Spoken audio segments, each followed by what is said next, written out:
पसे पर्दा सुनने वाली मोहतरम माओ और बहनों, तमाम को सलाम अलैकुम। मगबेरों को भी सलाम। होता है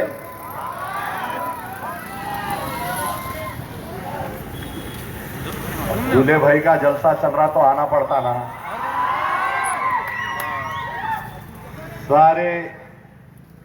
सारी हुकूमत, सारी मजलिस की ताकत, बस एक ही इनकी आखिरी इच्छा यह है कि आजमपुरे से अमजदुल्ला खान की अहलिया इलेक्शन नहीं जीतना।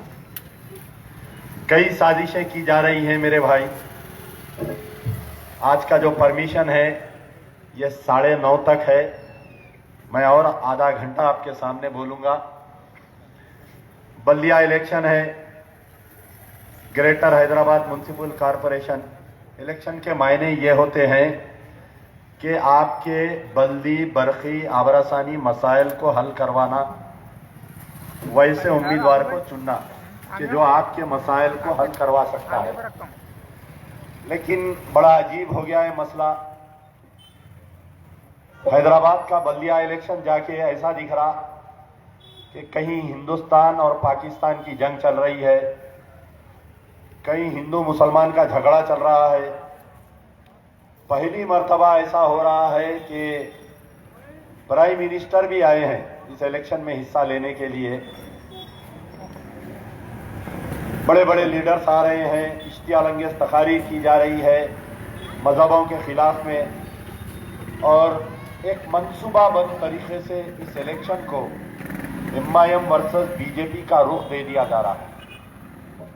मजलिस-ए-इत्तेहादुल मुस्लिमीन जो महाराष्ट्र, कर्नाटका, उत्तर प्रदेश, बिहार में बीजेपी को जिताने में जो मदद किया, उम्मीदवारों को ठहरा कर वोट काट कर जो उनको मदद किया, उस मदद के बहाने, इंग्लिश में एक कहावत है थैंक्स गिविंग, उनका शुक्रिया अदा करने के लिए बीजेपी के तमाम लोग हैदराबाद में आए हैं।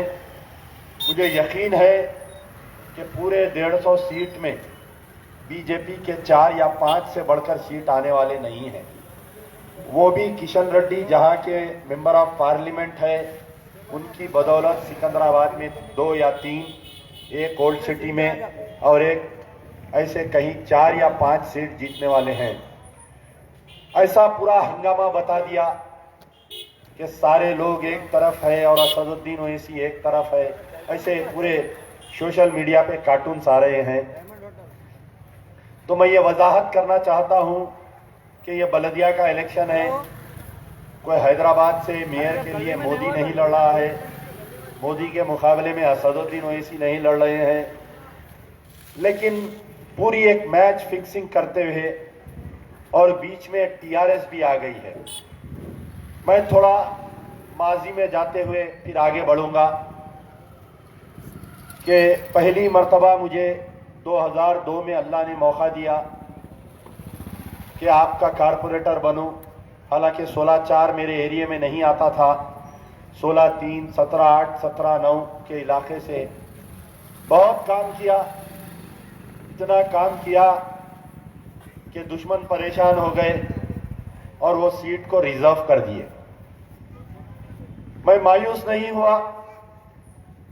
मैं आजमपुरा आया, 16-3, 16-4, 17-8, 16-6, 16-7, चादरघाट, कमल नगर, मूसा नगर, ये बस्तियां मुझको लगी।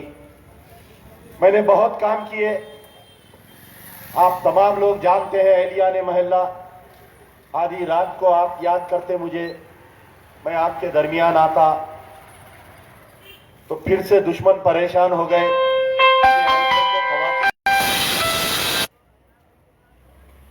मेरी अहलिया आसमा खातून आप ही की महल्ले की लड़की है।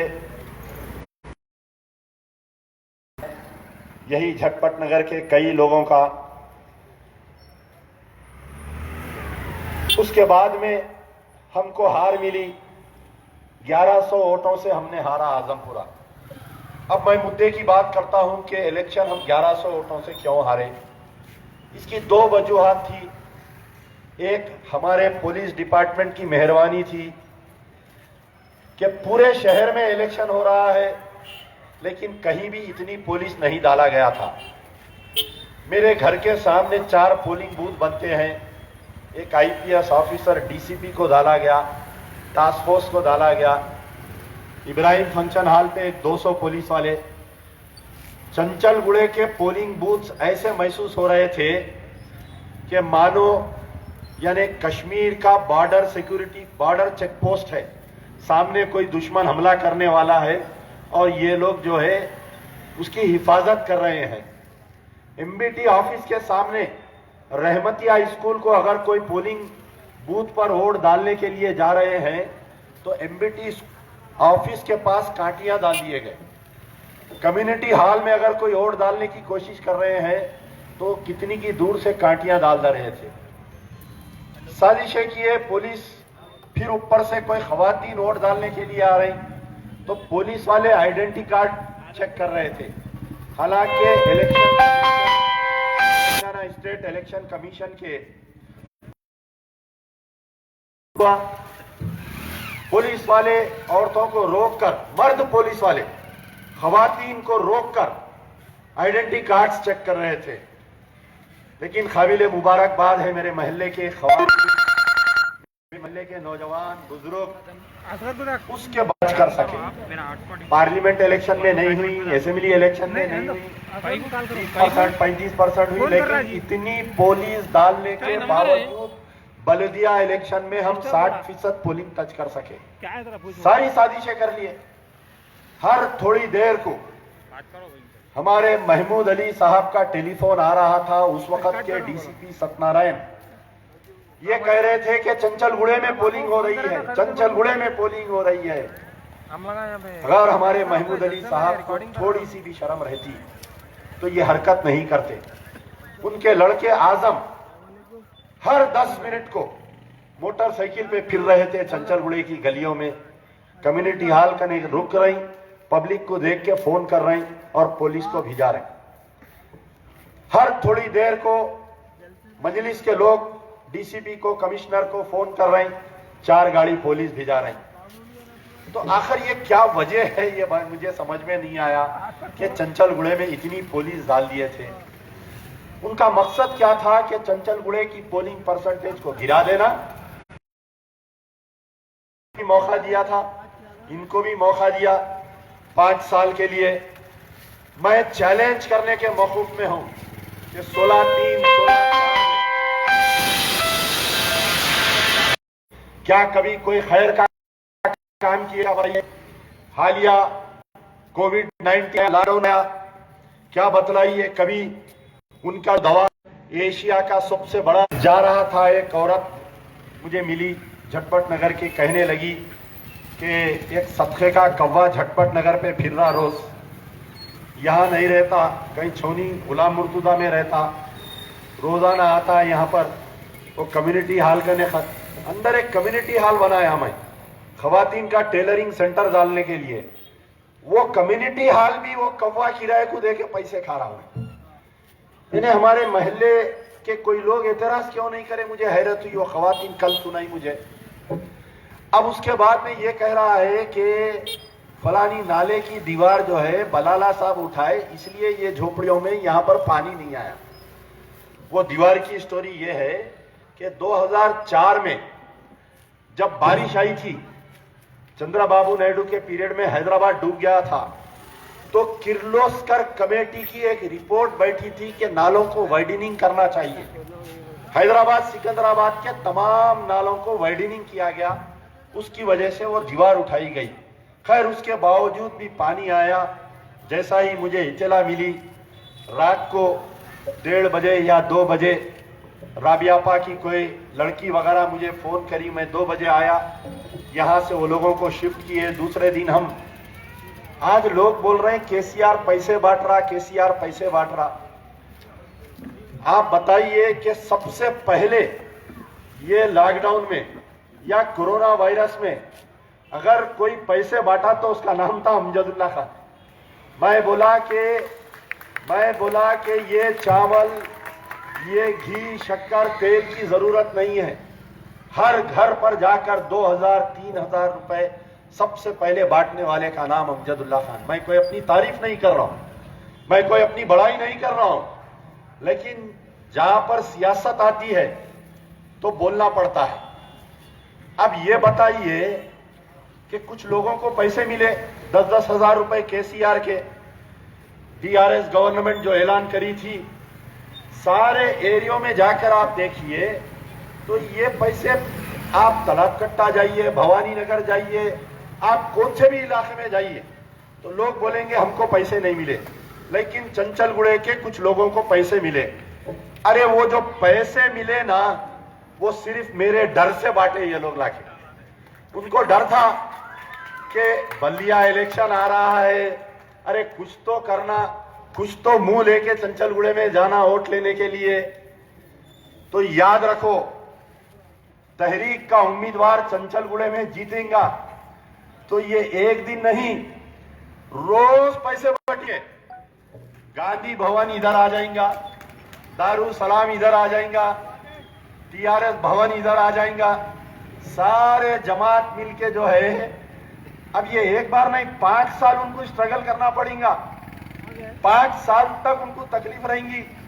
और अपन भी कौन सा घर में बैठने वाले हैं, जीत हारे तो भी नहीं बैठने वाले अपन घर में।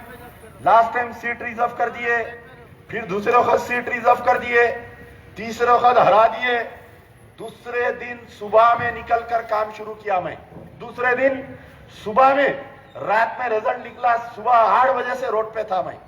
ये मेरे मोहल्ले के लोग गवाह हैं इस चीज के।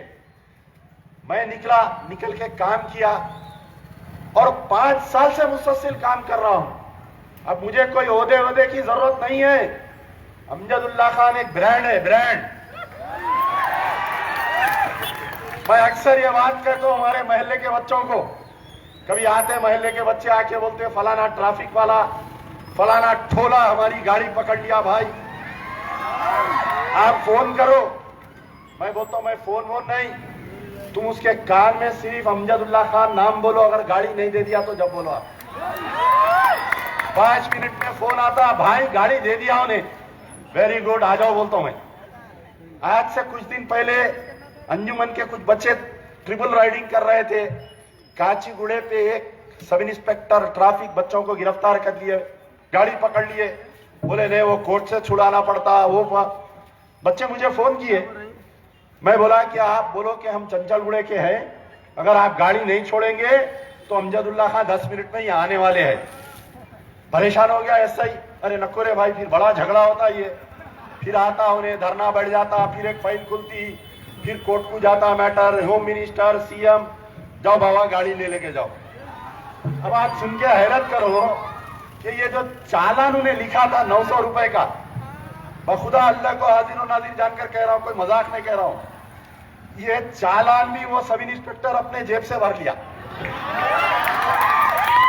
4-5 दिन के बाद में मुझे मैं काचीगुड़े के दायरे को अक्सर जाता हूं, जब भी दिल भड़कता है, जब अपने आप को अकेला महसूस करता हूं तो वहां पर जाता हूं। मैं जा रहा था, एक होमगार्ड आके सलाम किया, बोला खान साहब परसों क्या हुआ मालूम? मैं बोला नहीं मालूम, क्या हुआ बोलिए। ऐसा ऐसा हुआ, हमारा सब इंस्पेक्टर जो है अपने जेब से पैसे बन लिया। आज जो चंचलगुड़े में बताइए आप, इलेक्ट्रिसिटी डिपार्टमेंट वाले पूरे हैदराबाद में लाइट के रेट चल रहे थे, लाइट के रेट चल रहे थे, नहीं चल रहे थे क्या? किसी की मां जनी हैदराबाद में चंचलगुड़े में आया क्या बोलिए आप? आया कोई? किसी का ने लाइट का रेट हुआ बताओ? अरे दोस्ती करे तो मर्द से करो, ये जाबड़ बिल्लों से नहीं होता काम। वो बॉर्डर पे आए थे लाइट वाले, याद है ना टालोंगे ने? आज से 5 साल पहले कैसा भगाया बोलो? अरे मैं गाड़ी पे से उतर रहा हूं, लगा गाड़ी पे तो कह दो हमारे गुफार मियां लगा थे वहां पर, तो लाइट वालों को भगा दिए। पूरे एरिया में बल्दिया वाले जाते, इलीगल कंस्ट्रक्शन, वो फलाना, पैसे देना। कितने अपार्टमेंट बन रहे चंचलगुड़े में बताओ, कोई बल्दिया वाला आया आज तक? डबीरपुरा ब्रिज कोई सेक्शन ऑफिसर आज तक उतरा क्या बताओ? अरे ये किसकी ताकत है? ये तुम मजलूम मुसलमानों की ताकत है, ये चंचलगुड़े के नौजवानों की ताकत है। ये अगर मैं भी लोप्पा डुप्पी करता, बालकनी को 100, उसको 1000, इसको 500 अगर करता तो मेरे इस हाथों में, इस मुट्ठी में जान नहीं रहती। मैं सच्चे दिल से काम करता हूं। कभी भी हराने की बहुत कोशिश कर रहे हैं, पार्टी को रजिस्ट्रेशन निकालने की कोशिश करे, बाद में जो है एक 10,000 वोट मेरे निकाल के बाजू डालने की कोशिश करे। हाई कोर्ट से अप्रोच हुआ हूं, इंशाल्लाह 3 के दिन फैसला है। जब भी नमाज पढ़ेंगे उस फैसला मेरे हक में आने के लिए दुआ करिए। ऑलमोस्ट 80% फैसला आ गया। सुप्रीम हाई कोर्ट के जज ने कहा कि 2015 में जो 16-3 का एरिया है, जो अलमान होटल से, अहले हदीस मस्जिद से, ज़ैका होटल से डीलेट तक जाता है, वो छौनी में जाता है। यहां तक के हमारे जो बहन भाई है महबूब अली खान साहब, वहां के घर के भी कुछ वोट लेके जाके छौनी में डाल दिए। लोग परेशान हो गए, भाग के आए ऑफिस को, कहने लगे कि भाई चंचलगुड़े के कितने की वोट छौनी में चले गए। मैं कुछ देर के लिए खामोश बैठा, 2 रकात नमाज पढ़ा, बस ये सोचा कि अल्लाह तेरा जो भी फैसला होता है वो हक के लिए होता है और सच्चाई के लिए होता है। अल्लाह राज़िकुल रहीम है, कभी मेरे को नाउमीद नहीं करेगा इंशाअल्लाह। मैं ये सोचा कि अपन 1 सीट की कोशिश कर रहे हैं, अल्लाह यहां 2 सीट दे रहा है। देखो अब, और मजबूत है पहलवान वहां का भी कैंडिडेट, देखे ना, अच्छा मजबूत है ना, कभी भी कहीं भी एनी टाइम धरना रेडी। भाई अब और एक अफवाह बोल रहे लोग, अरे नहीं भाई जमात है, अमजदुल्ला खान की अहलिया अगर मुंतखब होगी तो क्या काम कर सकेगी? अरे मियां, चंचलगुड़े की बच्ची है वो, अमजदुल्ला खान की बीवी है, अमानुल्लाह खान की बहू है, गाड़ी को डबल इंजन लग जाएगा। अब एक अफवाह आज सुबह से, नहीं वो पोलिंग के दिन गिरफ्तार कर लेंगे, कर ले दो, ले जाके घर में सुला ले दो पुलिस वालों को मेरे को। अरे क्या एक अकेला अमजदुल्ला खान इलेक्शन लड़ रहा? कितने अमजदुल्ला खान यहाँ बताओ, हाथ उठाओ। देखो पूरे अमजदुल्ला खान, ये पूरे उम्मीदवार है, यहाँ के पूरे उम्मीदवार है यहाँ पर। क्या खाली अमानुल्लाह खान की बहू या सरदार मोहम्मद खान की बेटी है? अस्मा खातून हर किसी की बेटी है यहाँ पर, है नहीं है बताओ? 1 करोड़ भी नहीं मिलने वाला है चंचलगुड़े का, याद रख लो। अब जो छोटे मोटे जो चूहे बिल्लियां इधर उधर फिर रहे ना, पोलिंग से पहले जैसा बल्लिया की गाड़ी निकली तो कुत्ते कैसा भाग जाते, पोलिंग के दिन ये सब अपने अपने बिलों में रहते। आज एक और एक आर्डर आया हाईकोर्ट का, अल्लाह ताला खान साहब जाते जाते एक वकील को देके गए मेरे को। आज एक आर्डर आया मेरे भाई, देखो हाईकोर्ट का, कोई एमएलए एमपी पोलिंग के दिन नहीं फिर सकता। मैं डबीरपुरा पुलिस और चादरघाट पुलिस को ये ऑर्डर की कॉपी भेजा हूं। अगर गुंडागर्दी करने की कोशिश करेंगे 50-50 आदमियों को लेके फिर के चंचलगुड़े की, हम तो नहीं चाह रहे, हम कोई झगड़ा नहीं चाह रहे। 5 बजे तक कोई झगड़ा नहीं। अगर कोई गाली देगा खामोश बैठ जाइए, कोई थूकेगा खामोश बैठ जाइए, कोई तुमको ललकारेगा खामोश बैठ जाइए।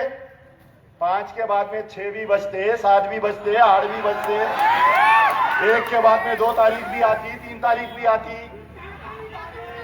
तो ये जो है ऑर्डर की अगर कॉपी इंप्लीमेंट नहीं होंगी तो फिर अपने को भी आता ना इंप्लीमेंट करना।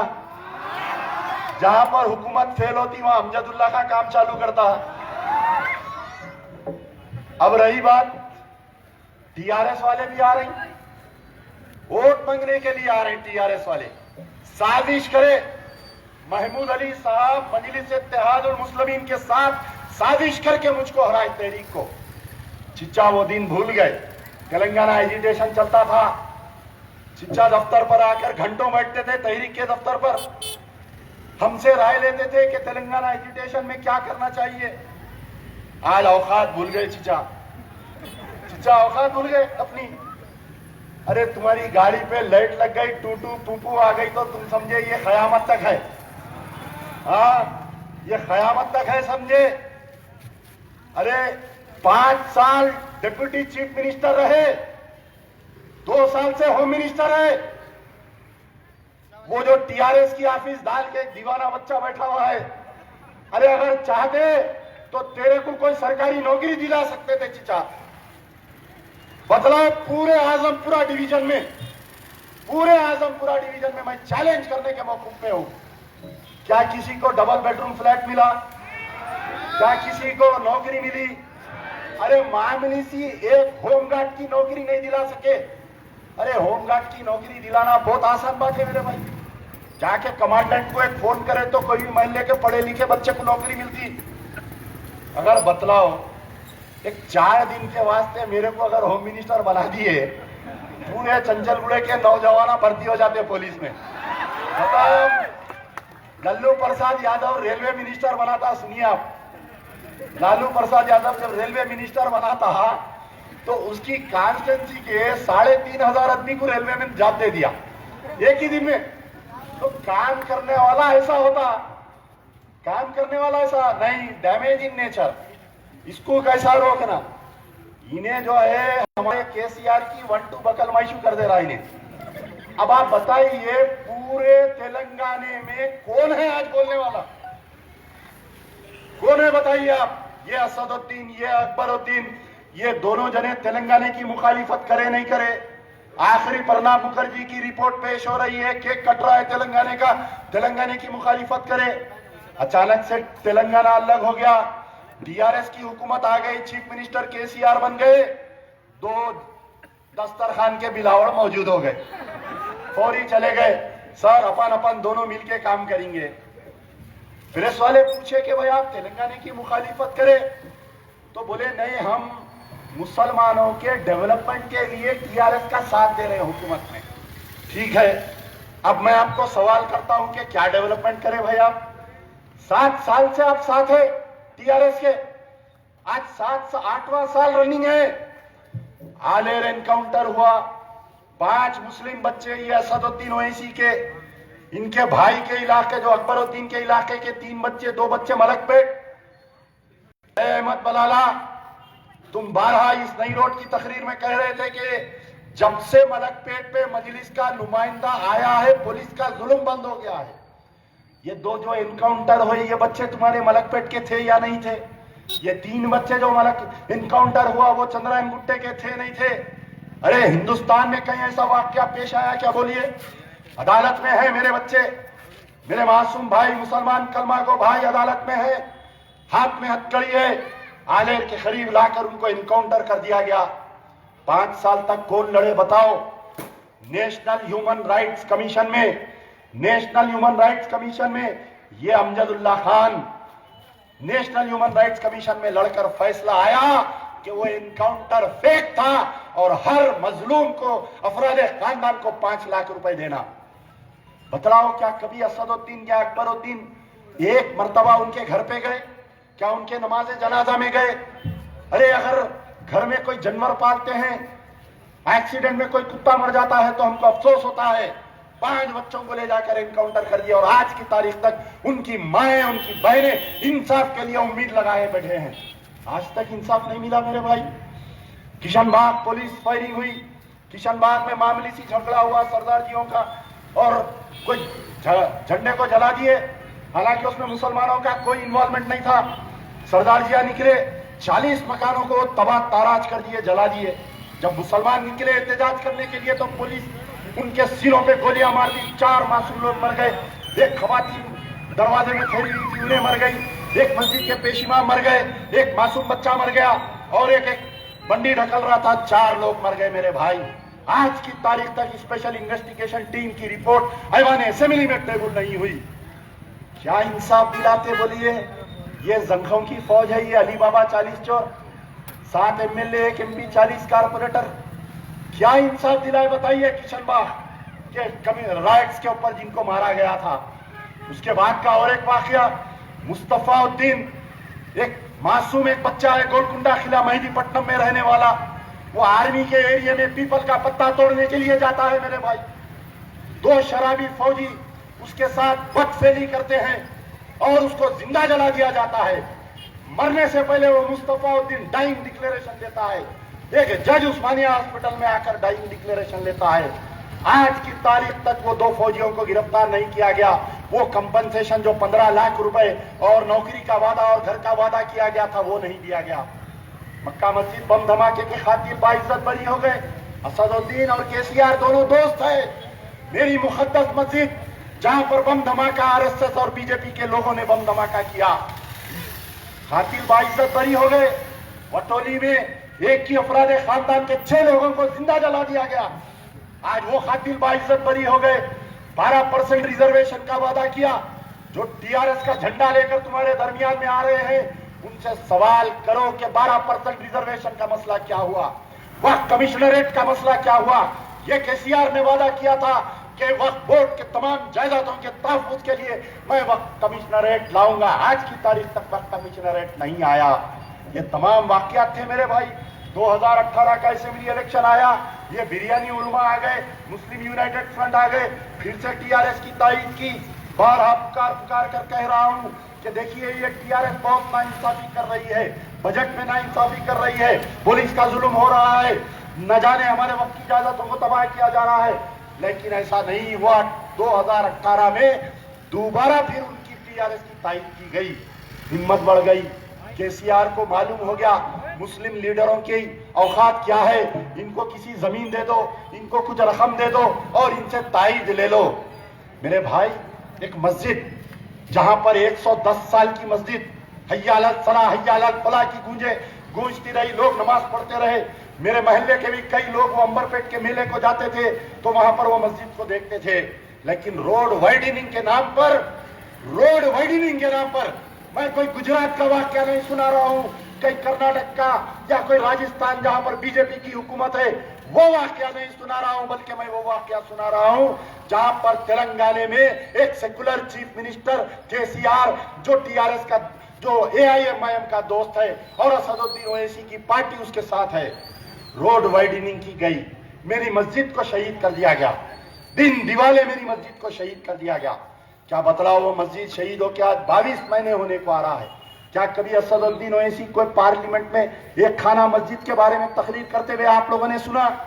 सोशल मीडिया का दौर है, हर बच्चे के पास फेसबुक है, हर बच्चे के पास इंस्टाग्राम और यूट्यूब का अकाउंट है। क्या आपने कभी देखा कि असदुद्दीन ओवैसी मस्जिद एक खाना के बाबरी मस्जिद के बारे में बहुत गुफ्तगू करते हैं? यहाँ हैदराबाद में बैठकर यहाँ से 22,000 किलोमीटर दूर की मस्जिद की बात की जाती है, लेकिन उनके मकान से 10 किलोमीटर दूर जो मस्जिद को शहीद कर दिया गया उसकी बात नहीं की जाती है। 2019 आया, फिर पार्लियामेंट इलेक्शन आया, फिर ये बिरयानी उलमा भागे तायीद करने के लिए, फिर असदुद्दीन ओवैसी जाकर टीआरएस की तायीद की है मेरे भाई।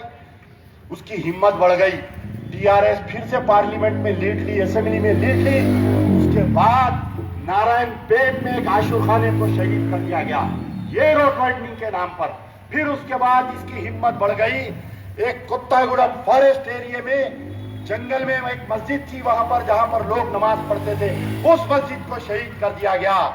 हमारे कायदीन खामोश रहे, हमारे एमएलए एमपी खामोश रहे, टीआरएस की जी हुजूरी करते रहे। महमूद अली, मैं तुमसे सवाल कर रहा हूं, आज अमजदुल्लाह खान को हराने के लिए मीटिंगें हो रही है, साजिशें हो रही है, 50-50 हजार रुपए बांटे जा रहे हैं। वार्ड ऑफिस के पीछे जो गैर मुस्लिम इलाका है, कल रात में बाटला बटे कते टीआरएस को वोट दो बोलकर, धुए तुम्हारे पर, शर्म आनी चाहिए तुमको। अरे सेक्रेटेरिएट का जब प्लान बना, केसीआर के टेबल पे प्लान आया, जब लोग कहने लगे कि साहब वहां पर 2 मस्जिद है, वहां पर एक मंदिर है, अगर हम तोड़ेंगे तो बहुत गड़बड़ होगी, तो केसीआर का कहना यह था कि सब मैं देख लूंगा, आप तोड़ दीजिए। यकीनन मुझे बहुत गम है, मस्जिद के टूटने का जितना गम है, मंदिर के भी टूटने का उतना गम है। हर किसी की इबादतगाह होती है। 2 मसाजिद को तोड़ दिया। आज आज कितने 3 महीने होने को आ रहा है Asaduddin Owaisi all India leader, लेकिन कभी एक मर्तबा सेक्रेटेरिएट की मस्जिद पर जाकर नहीं देखे। नाइंसाफी का सिलसिला जारी है मेरे भाई। आज से कुछ दिन पहले एक कर्नल, पता नहीं उसका नाम कुछ, एक श्रीनगर में कोई आतंकवादियों से लड़ते हुए मर गया हो। ठीक है, मर गया, शहीद है, मैं उसको सलाम करता हूं। उसके फैमिली के दुख में मैं साथ हूं। केसीआर उसके घर पर जाते हैं मेरे भाई। केसीआर उसके घर पर जाकर 5 करोड़ रुपए गवर्नमेंट की तरफ से बंजारा हिल में जमीन और उसकी वाइफ को जॉइंट कलेक्टर का पोस्ट देते हैं मेरे भाई। लेकिन कुछ दिन बाद, मैं कोई हिंदू मुसलमान नहीं करना चाह रहा हूं, मैं एक सेकुलर लीडर हूं। जहां पर मैं एक पॉलिटिशियन हूं, वहां पर एक यूनियन लीडर भी हूं, 14 यूनियनों में सदर हूं। वह ऐसे यूनियन में सदर हूं जहां पर 10 मुसलमान, 90 गैर मुस्लिम, उनका भी लीडर हूं मैं। मेरी दयानतदारी उनको मजबूर करती है कि वो मुझे लीडर माने। तो एक मुस्लिम फौजी मरा मेरे भाई, एक मुस्लिम फौजी मरा कागज नगर में। आज की तारीख तक केसीआर ने ना तो उसका दुख मनाया, ना गम मनाया, ना कोई नाम का ऐलान किया। फिर उसके बाद में निजामाबाद में एक गैर मुस्लिम फौजी मरता है। 3 मिनट के अंदर कविता का ट्वीट आता है। 30 मिनट के बाद में केसीआर उसकी फैमिली को 15 लाख रुपए का इनाम देते हैं। बतलाओ, क्या मेरा खून खून नहीं? क्या मेरा खून पानी है? बताओ, कहां गई वो मर्दाना क़यादत? कहां गई वो गाजी मिल्लत की क़यादत? ऐवान में ठहर जाते तो हुकूमत के गिरेबान पकड़ लेते, हुकूमत के लीडरों के, रूलिंग पार्टी के लोग काप काप के हो जाते। नहीं, कोई नुमाइंदगी नहीं। बतलाओ है एमएलए अहमद बलाला, आज अमजदुल्ला खान तुमसे सवाल कर रहा है, क्या उस फौजी के मसले पर आपने कुछ कहा? आज की तारीख तक कुछ नहीं कह रहे हैं। एक और एक वाकया याद आ गया। आज से कुछ दिन पहले एक डॉक्टर दिशा का रेप एंड मर्डर हुआ था मेरे भाई। आप लोगों को याद है, शमशाबाद एयरपोर्ट के करीब में डॉक्टर दिशा का रेप एंड मर्डर हुआ था। सारे मिनिस्टर चले गए, हमारे चूचू के मुरब्बा भी भागा वहां पर, पुई पुई पुई वहां भागे, गवर्नर मैडम भी आ गए, पूरे मिनिस्टर आ गए। यकीनन मुझे गम है कि ये हरकत बहुत गलत हुई कि किसी का रेप और मर्डर। ये वाहिद अमजदुल्ला खान था कि इस बात का ऐलान किया कि जालिम जानी को लेकर जाओ, सऊदी के कानून के हिसाब से उसका हिसाब किताब करके लाओ। मैं दिया ना स्टेटमेंट, उसके बाद में उनका इनकाउंटर कर दिया गया, उसकी फैमिली को इसगिरेशा दिया गया। लेकिन कुछ दिन के बाद, अरे मुसलमानों सुनो, ये क्यों साजिश की जा रही है अमजदुल्ला खान को हराने के लिए? मुझे कोई शौक नहीं है कारपोरेटर एमएलए बनने का। मैं अवाम की, गरीबों की दुआओं में रहूंगा मैं इंशाल्लाह मरते दम तक। लेकिन याद रखो, ये मेरी जबान को बंद करने की कोशिश की जा रही है, मेरी जबान पे ताला डालने की कोशिश की जा रही है। अरे वो मेरी बहन थी जिसका टीआरएस का लीडर ने रेप करके उसको मार डाला, जिंदा दफन कर दिए, उसको मार डाले मेरे भाई। कोई आवाज नहीं उठाए। जुमा का दिन था, मैं घर में था उस दिन। उसकी बहन रोते हुए फोन करी कि साहब मेरी बहन को रेप करके टीआरएस का लीडर मार दिया। मैं एसीपी अशोक चक्रवर्ती को फोन किया तो कहने लगा कि ऐसा कोई वाकया नहीं हुआ। मुझे शक आया, मैं इमीडिएट अकेला गाड़ी चलाते हुए मोइनाबाद पहुंच गया। क्या जरूरत थी मुझे जाने की बताइए? मैं सो जाता था सुकून से नमाज पढ़ के आके घर में। नहीं, तड़प थी तड़प। मेरी बहन के साथ ऐसा वाकया हुआ। हर बच्चा मेरा भाई है, जितने कलमा गो है मेरी बहनें हैं। मैं गया, जाते सो जाते देखा वहां पर पूरे राव रेड्डी 100-150 उसकी हिमायत में ठहरे हुए जो रेप किया। बोले नहीं, वो बच्ची फांसी ले ली। मैं फोन किया कमिश्नर साइबराबाद को कि फौरी स्पॉट पर आ पाओ। वहां का डीसीपी, एसीपी, इंस्पेक्टर आए, बॉडी निकाले, उस्मानिया लेके गए, पोस्टमार्टम करे, बाद में उसको गिरफ्तार करे।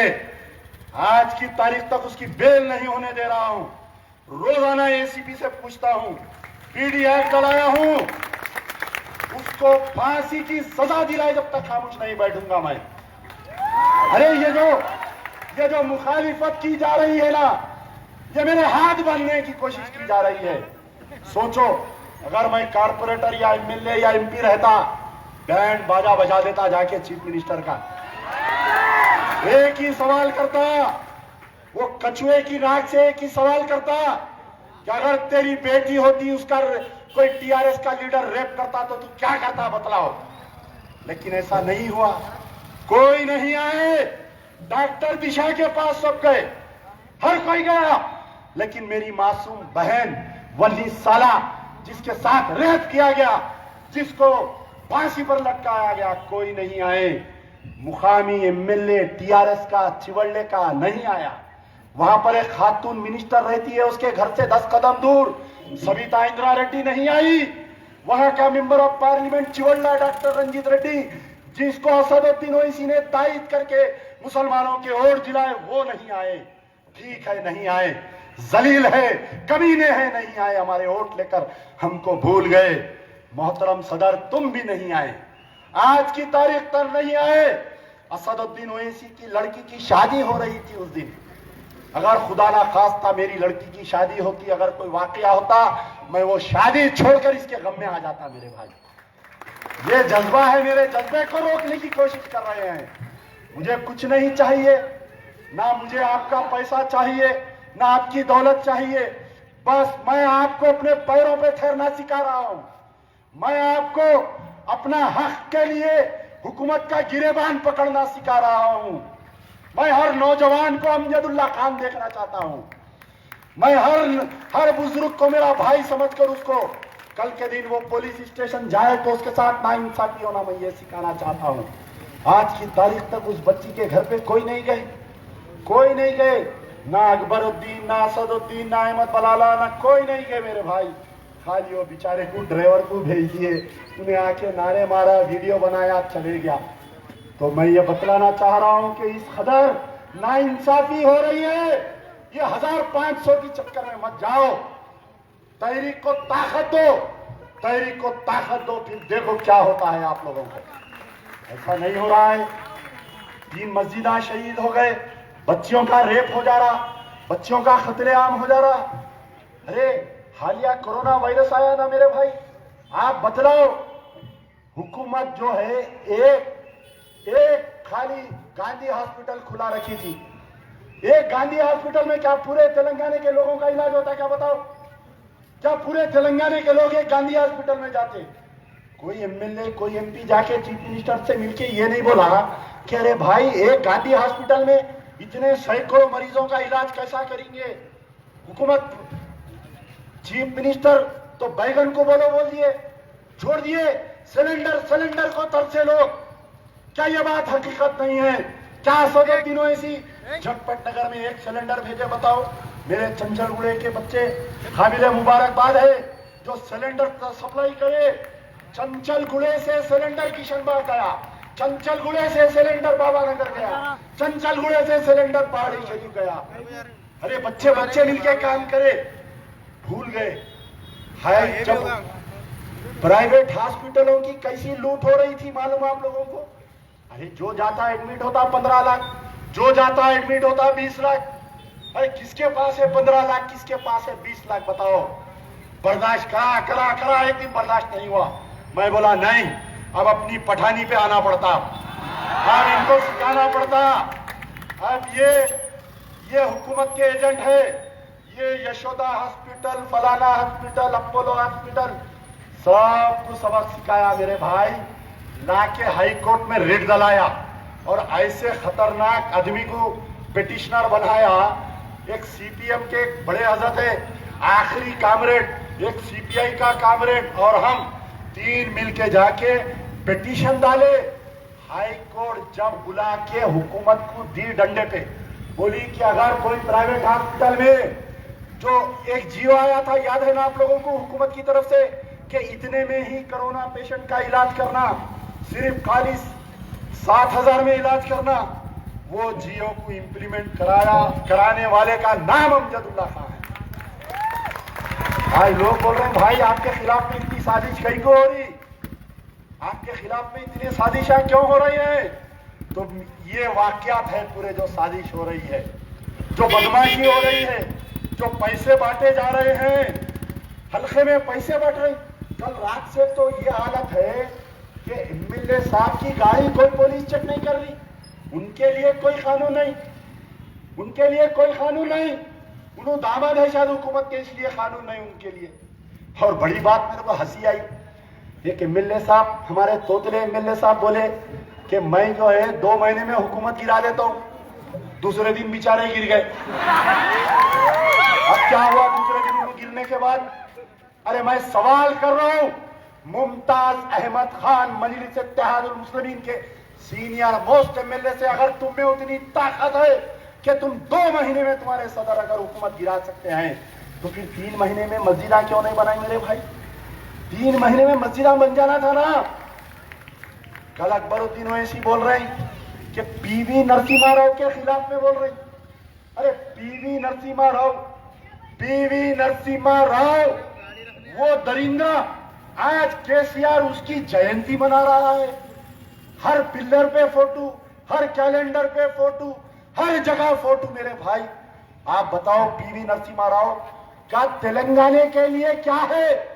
मैं केसीआर, केटीआर, कविता, तमाम टीआरएस पार्टी के लोगों से पूछ रहा हूं कि बतलाओ कि पीवी नरसिम्हा राव की क्या है, तेलंगाना के लिए क्या किया? प्राइम मिनिस्टर था जब तेलंगाना की तहरीक को कमजोर किया, प्राइम मिनिस्टर था जब तेलंगाना की तहरीक को ना सिर्फ कमजोर किया बल्कि तेलंगाना को कम बजट दिया, आंध्रा और रायलसीमा को ज्यादा बजट दिया। वो पीवी नरसिम्हा राव जिसने मुसलमानों की बाबरी मस्जिद को तुड़ाया, वो पीवी नरसिम्हा राव जिसने टाड़ा लाया, वो पीवी नरसिम्हा राव जिसने टाड़ा के तहत 30 हजार मुसलमानों को जेल में डाला, वो पीवी नरसिम्हा राव जिसने मुसलमानों के खिलाफ में तारीख बनाई, उसकी जयंती कौन मना रहा है? केसीआर। और महमूद अली क्या कर रहे हैं? उसकी खबर पे जाके फूल चढ़ा रहे हैं। उसकी खबर पे गए, फूल चढ़ाए, फोटो आई ना। मैं जब मेरे ताल्लुकात अच्छे थे फोन करके पूछा तो बोले नहीं करना पड़ता, मैं डिप्टी सीएम हूं। अरे मला 2 डिप्टी सीएम है चिचा, एक खडियम सीरियर ये एक आप है, उसको जाओ बोलना था।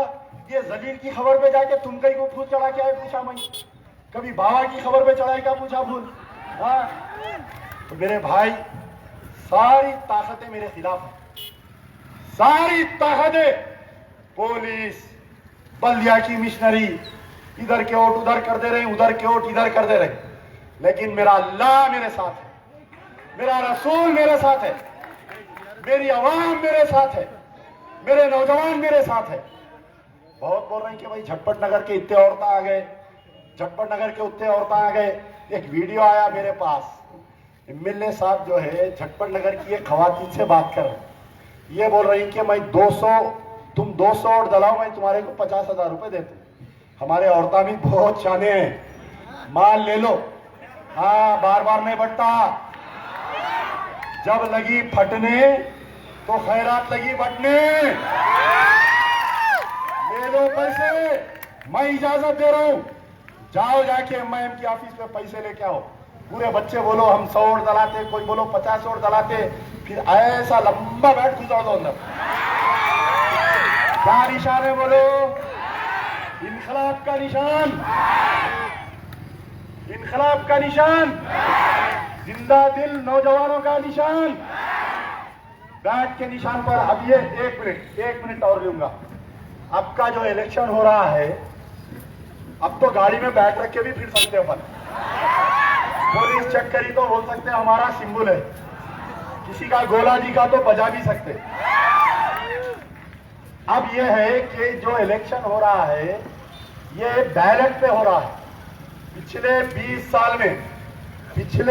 साल में जो 18 साल के वोटर बने, अब जो 40 साल के हैं, ये हमेशा इलेक्ट्रॉनिक मशीन यूज करे, बटन दबाए। तो इसमें यह हुआ कि अब जो बैलेट में वोट डालने जाएंगे बहुत कॉशियस रहिए। कई लोगों को नहीं मालूम, ये हमारे केसीआर साहब जो है रात में पेग लगाए, सुबह में इलेक्शन का ऐलान कर दिए। तो आप जो है बैलेट पे निशान पे है, 4 नंबर पे है अस्मा खातून आपकी उम्मीदवार है, 5 नंबर। अरे मैं टेस्ट कर रहा था कितने बाशऊर है मेरे बच्चे बोल के। 5 नंबर पे है, 1 तारीख के दिन 5 नंबर पे बैटिंग बैटिंग बैटिंग। अब ये नहीं बोलना कि भाई मेरा वोट उधर आ गया, मेरा वोट इधर आ गया, नहीं। उधर अगर उधर आया तो उधर फर्ज, इधर सुन्नत। अगर नहीं इधर आया तो इधर फर्ज, उधर सुन्नत। समझ गए ना? क्या निशान है? क्या निशान है? वोट पर नहीं, जरा और दबा के होना। यहीं चाहिए कहते झाबड़बिंदा बाजू। वोट पर नहीं। और एक आखिरी नारा, राजा सिंह की चड्डी उतर जाना। तकबीर।